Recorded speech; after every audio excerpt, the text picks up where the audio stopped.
back to another edition of Neon Trash. I'm your host, Tommy the Hammer. Today we're going to be checking out the Japanese cult film Horrors of Malformed Men.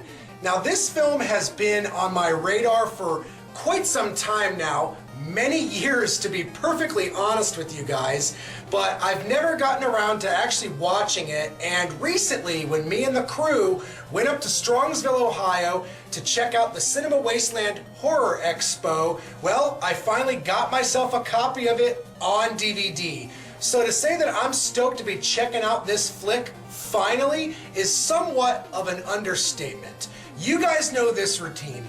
Check out the trailer, peep that shit, and when we get back, you guys are gonna know my opinion on the Horrors of Malformed Men.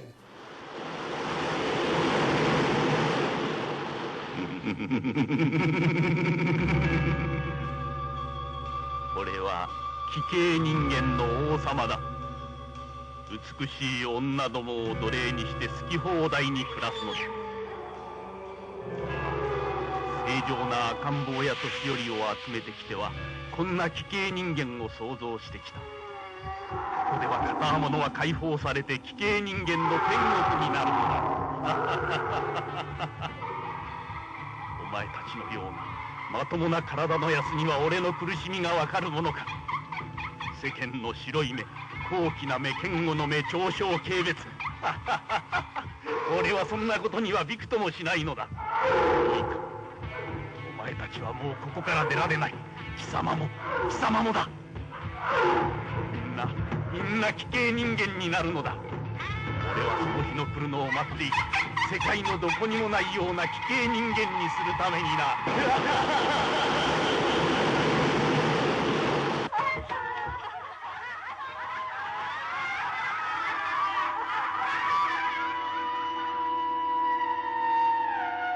誰だ？お前は一体何者なんだ？私は気がいらない。出してくれ。やめてくれ。俺は気がいらない。気がいらないんだ。やめてくれ。やめろ。私はなぜ、何のためにこんな目に遭わなければならないのか。私自身の出世の秘密だ。謎を解くために私は裏日本にある琴へ来ている。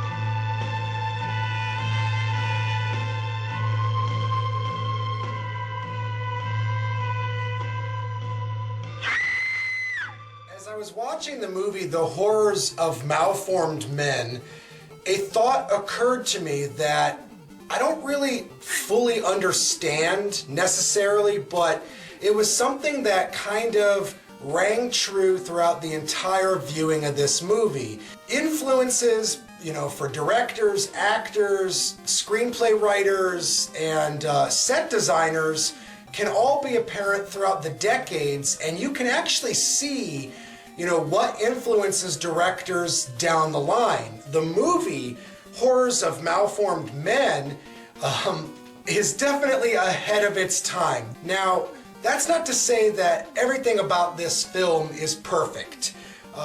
When you hear about a movie such as this, you think instantly underground, cult film, art house. These are things that circle your thoughts and you kind of build it up before actually watching the movie.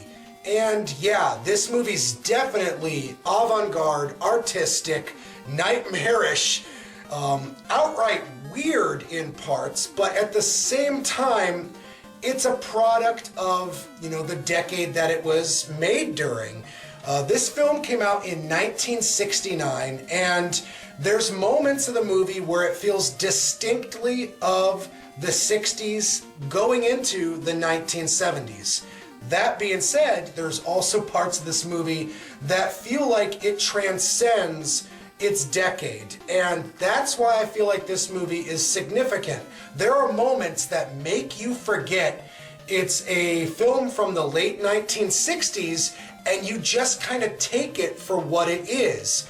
The beginning of the movie is very weird, very abstract. There's a ton of nudity, a ton of insane method actors doing all sorts of batshit crazy acrobatics and bending their body in all these weird, strange ways. So you can't help but be drawn to a movie such as this because of all the insane imagery you're seeing on the screen. The ending of this movie is insane, and you can definitely tell a lot of directors, especially the ones that I grew up with, were influenced by this movie.